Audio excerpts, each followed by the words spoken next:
The deserts and mountains of the American Southwest, harsh, beautiful, and contested.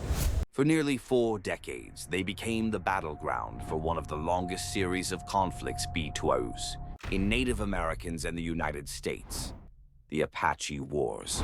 They were a group of Native American tribes, fierce warriors, and skilled horsemen.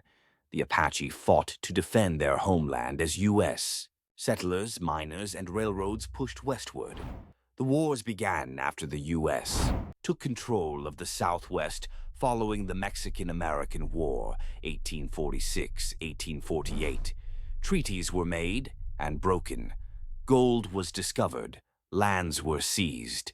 The U.S. government forced many native tribes onto reservations, often with poor conditions and little respect for their culture. For the Apache, this was an invasion of their way of life.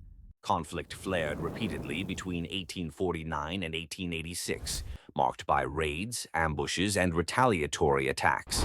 Several key moments stand out. Cochise and the Bascom Affair, 1861. A misunderstanding over a kidnaw. Pp Boy led to violence and a decade of war led by the Apache chief Cochise. Victorio's War, 1879-1880. Apache leader Victorio led a campaign of resistance across New Mexico and Texas before being killed in Mexico. Geronimo's campaigns, 1881-1886.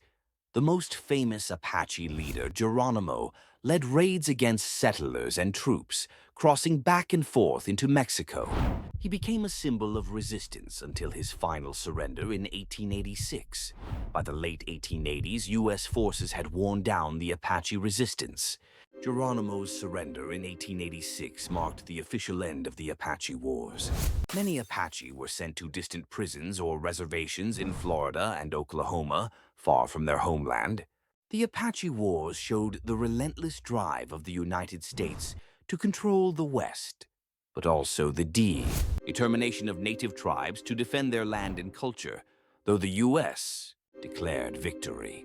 The human cost was immense. Thousands of Apache were displaced, their traditional